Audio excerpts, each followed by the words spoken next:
Hi. Yeah, I drove all the way to this contest from Lakeville, Minnesota. Yeah, pretty cool. Saw some pretty scary shit on the road, though. People are like all over the road, this whole texting and driving thing. Isn't this crazy? It's dangerous, isn't it? I had like 7 typos on the way here. Yeah. Some were really bad. I sent an I love you text to my boss. Now I gotta explain that? Yeah. Sent a picture of my penis to my father-in-law. Not the worst part. He sent one back. So that's how texting and driving changed my life. Could have been worse, I guess. He could have sent back LOL. What do you do with that? What do you do with that? Yeah, let's just get this all the way. I'm on stage. You're all looking at me. Yes, you're absolutely right. I have sleep apnea. It's, everyone knows what this is. It's not a big deal. It's just a medical condition. And all that happens is you stop breathing. Not a big deal. Just at night, not like you need it. So I have a fix. It's called a CPAP, and I strap a mask onto my face, and there's a long, hollow tube attached to this amazing computer that puts wind into my face. And the way it works is over the course of the night, as I toss and I turn, the tube wraps around my neck, and I stop breathing.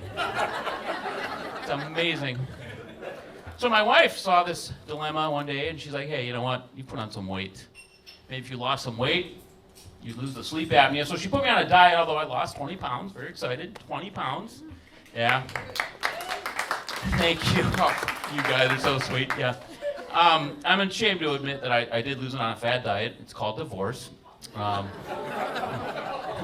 it's going pretty well. So recently found myself single. And as a single man, I wandered into the Quick Trip in Lakeville, Minnesota at 3 a.m. to buy condoms. Because I'm a planner.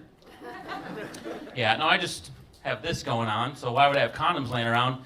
So after a failed sandwich bag incident, I don't really blame the sandwich bag. I blame the rubber band, by the way. I wandered into the Quick Trip, and I don't know if you know where they keep condoms these days. They don't keep them in the aisles where you can find them. They're behind the counter. I mean, it's bad marketing. At least put them in the cooler by the Red Bull or something. So I had to ask for condoms for the first time as an adult. And in my mind, I was like, pardon me, sir, may I inquire if you have a prophylactic? But I think in reality, I was more like, rubber condom? And I realized that was really bad, so I tried to cover it up and said the first thing I could think of. I said, they're for my sister. The weird part is he seemed a little relieved by that. Yeah, so my sister's dating the clerk at Quick Trip now. It's pretty cool. Yeah. No, I'm pretty excited. I grew up in Highland Park. No, I messed that up. I told my joke backwards, but I'll tell you about Highland Park. For those of you who aren't aware, there are 2 kinds of people. There are Catholics and Jews. That's it. That's all there is. So I got beat up a lot by Catholics in high school. And I thought I'd do something that would make a difference in the world. So for a brief time, I tried out being a cop, of all things, a police officer. Did that for about 2 months. And 21 years. We used to have to document scars and marks and tattoos on people.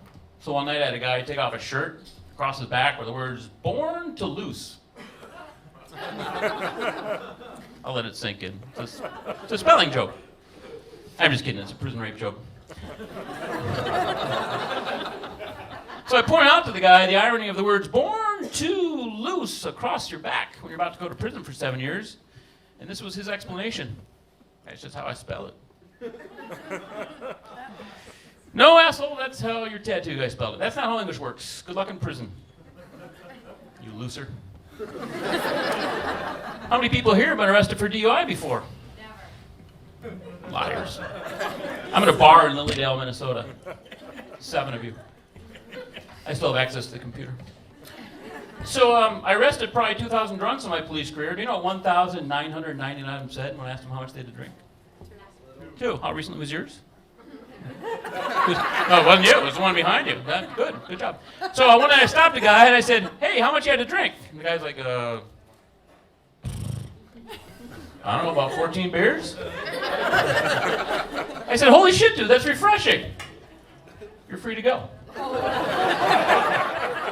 Hard part, of course, was changing his spare tire for him and freeing the broken Walmart shopping cart from underneath his front tire.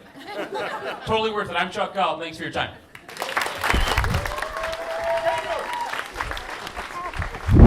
Chuck Golub, ladies and gentlemen.